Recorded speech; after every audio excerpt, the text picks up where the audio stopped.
So today I'm going to be talking about Abaddon. So when I first started pathworking with Abaddon, I wasn't entirely sure. Abaddon the Destroyer, Lord of the Abyss. I wasn't really sure how I was going to work with this entity. And over time, I've developed a relationship in working with Abaddon and exploring the Abyss and different things. I often joke that Abaddon is the Marie Kondo of demons. Does it spark joy? If not, throw it in the motherfucking abyss.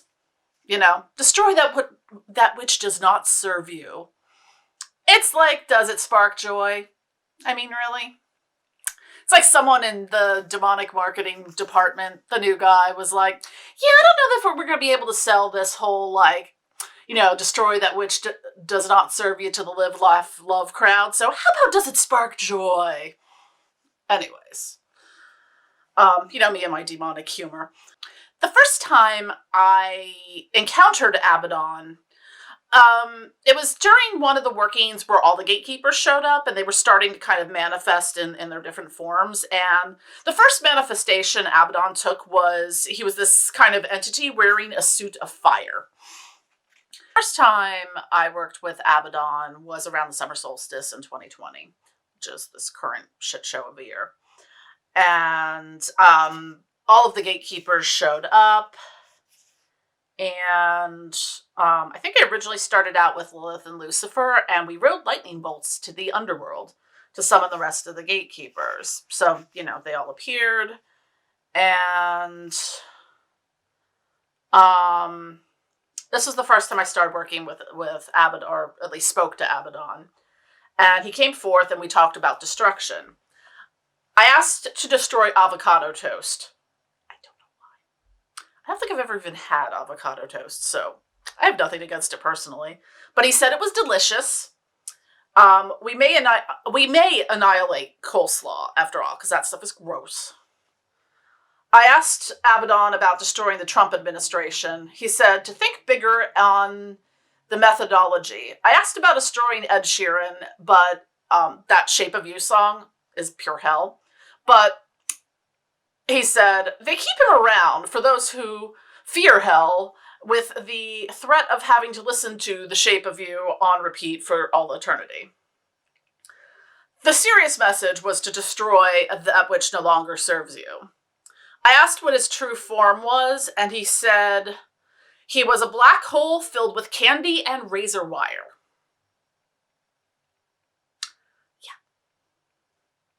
This was the first time, and I may have mentioned this at some point before, but I often ask, the demons what they want in return for working with them.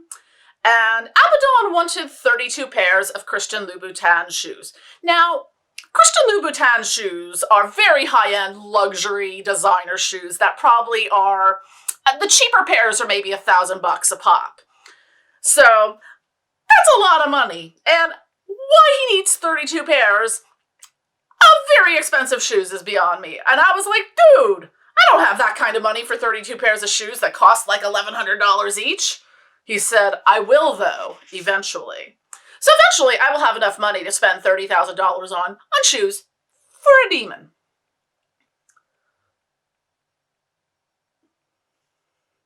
I don't know if Abaddon has 32 legs, or a secret shoe fetish, or just likes to throw shoes at people when he's angry. He may be like that. We don't know. I just wanted to note that when it comes to how I'm working through my personal path working with the dark goddesses and demonic gatekeepers, is a lot of it's very overlapping for me. So I'm not this is the chunk of time that I work with Belial. This is the chunk of time I work with Lucifer. This is the, that sort of thing. So a lot of this overlaps. So I'm still working with Belial on things. I'm still working with Azazel on things. I work regularly with Lucifer and Lilith. So it's not like a once and done thing where, I work through the path working and, I'm done and move on. So it's sort of a journey that I'm on. So in another instance in which I was working with all the gatekeepers at once, I think this was originally through Belial. They each gave me a different gift through this journey, and Abaddon's gift was that he destroyed the past to no longer have a hold on me, which was kind of cool. And in another working, this was one of the full moons. It was either June or July. Again, I was working with all the gatekeepers because they were all like just showing up and completely chatty as fuck that night. And again, Abaddon, said to destroy that which, or let go of that which no longer serves you. And I also asked him about the shoe thing, and he said, "What? The Lord of the Abyss can't have expensive taste?"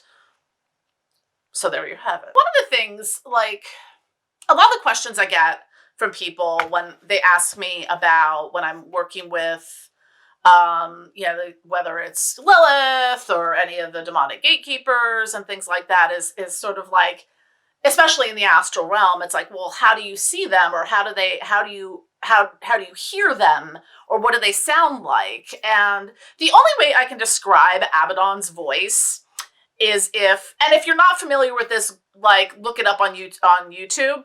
Abaddon speaks with this metallic, droning, just unenthusiastic, monotonous kind of voice that I can only liken to that of Marvin the Paranoid Android from the original Hitchhiker's Guide to the Galaxy BBC series from the early 1980s. Not the movie, the BBC series. So that's kind of how I hear Abaddon when he talks. Or the only thing I can kind of make it's just sort of like booming, loud, robotic kind of voice. So I started working, this entry in my Pathworking journal is called Lilith, Abaddon, and the Abyss. So I journeyed to Lilith's realm. There was a lot that happened. She took me to the Lake of Blood, which is something that's in her realm, so that I could enter the Abyss. There's like this vortex at the bottom of the Lake of Blood that you can enter the Abyss through. And it's about letting go of fear and expectations and attachments. The Abyss is filled with lost souls, lost hope, lost dreams, madness. The lost souls become so mutated and deformed. And one of the things that, I don't know if I noted this later or not, so I'm going to mention it now while it's on my mind, is that some of the larger of these deformed beasts and stuff in the Abyss are some of the oldest souls that have been there the longest and have been mutated and deformed the most. Because I know I've heard E.A. Quetting talking about, like, on the edge, like outside the Abyss or the edge of the Abyss, these, I think he calls them like soul whales or something. There's just these massive skyscraper like deformed, size of gigantic whales and things like that. So I would imagine, if what they're communicating to me is correct, that those are some of the oldest souls in the Abyss. At least that's my theory. So I let go of all fears. It's okay to be frightened by situations, but living in fear is gone.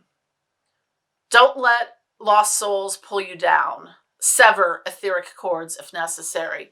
Now, one of the interesting things is lost souls don't have to be dead. There are lost souls in the Abyss of the living that are currently obviously alive right now. And the message was love and save yourself first. Abaddon showed me the Abyss. I was in the Abyss. I do not fear the Abyss. The Abyss is fear made manifest. When we die, we return to our soul star to download our knowledge into the collective consciousness of the universe before we are reborn into a new incarnation. At the end, I arose from the lake of blood, but I was not covered in blood. Lilith stood before me, Abaddon behind her. He is huge! Like skyscraper huge, with a wingspan of like a 747 airplane. This next part might overlap a little bit with Abaddon and Lucifuge. Because I was, as I said, I kind of overlap, some of my path workings at the same time. So, what I did in this, and I think this was also something I saw a video that E.A. Quetting did on the Become a Living God YouTube channel about removing your chakras. So what I did She was almost like a bridge between the physical realm and the astral realm, because I could feel myself doing this stuff, my physical body doing stuff while I was, deep in the astral realm. So I extracted my chakras, like each one, going from the crown, third eye, etc. So like I pulled them out of my body and manipulated them and realigned them and then pushed them back into place. My heart chakra was the one that needed the most work. I also, and this again was a bridge between the physical and astral realm, is I breathed in some aspect of darkness. I felt myself suck in a massive amount of air. And my moon kitty Witchy Poo came to lay by my side at the end. Lilith said they sent her to me to watch over me. She's a little Witchy Poo. And that makes sense. She's an avid devotee of Lilith, and I have to turn around to make sure she's not mucking about on my altar. I went into such a deep astral meditative state. It didn't feel like much time passed, but I was gone for like 3 solid hours.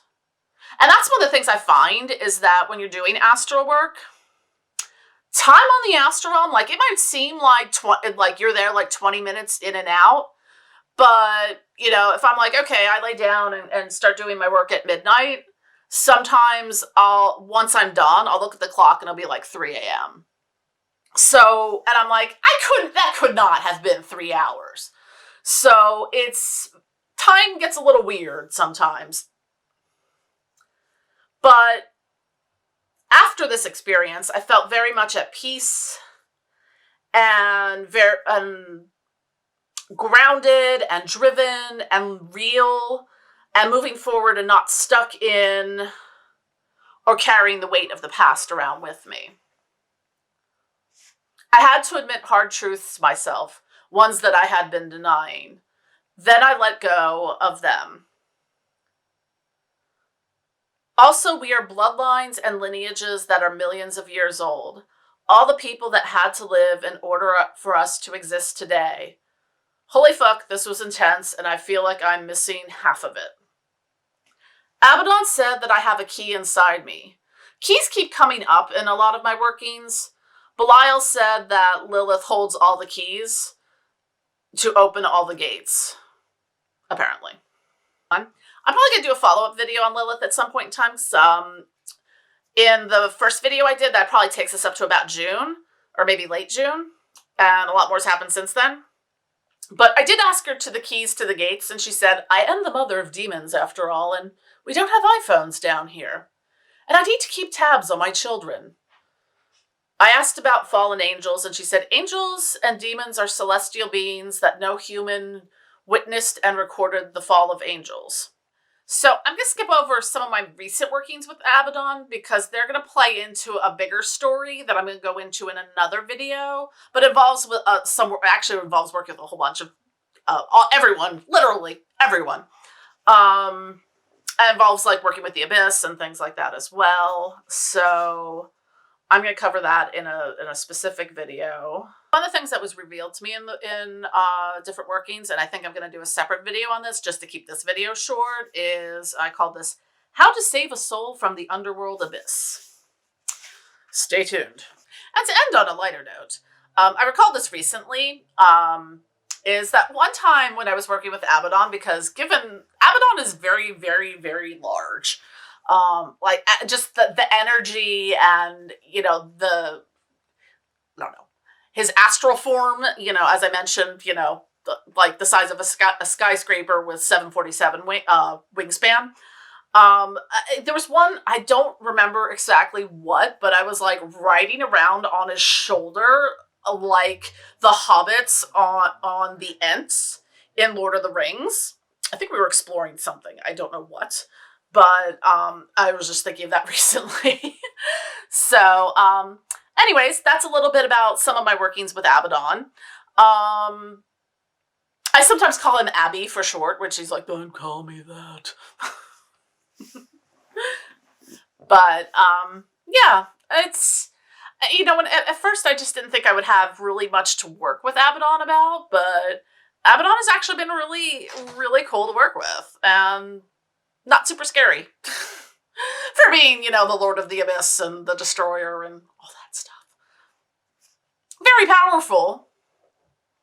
Oh, I remember one of the funny things with Abaddon. We were standing on the shores of the Abyss. He was grumping about something. He's like, I'm literally Lord of the shit show. And he just kind of like, you know, opens up his arms and like, look at this at the Abyss and stuff like that. So he does have a bit of a sense of a humor sometimes. And he gets a big sad if he destroys something and you don't give him credit. He doesn't get credit for it. So if Abaddon's destroys something for you, just, you know, give him a shout out. Anyways, thank you for watching. Don't forget to click like and subscribe. And thank you to my wonderful Patreon subscribers. Love y'all.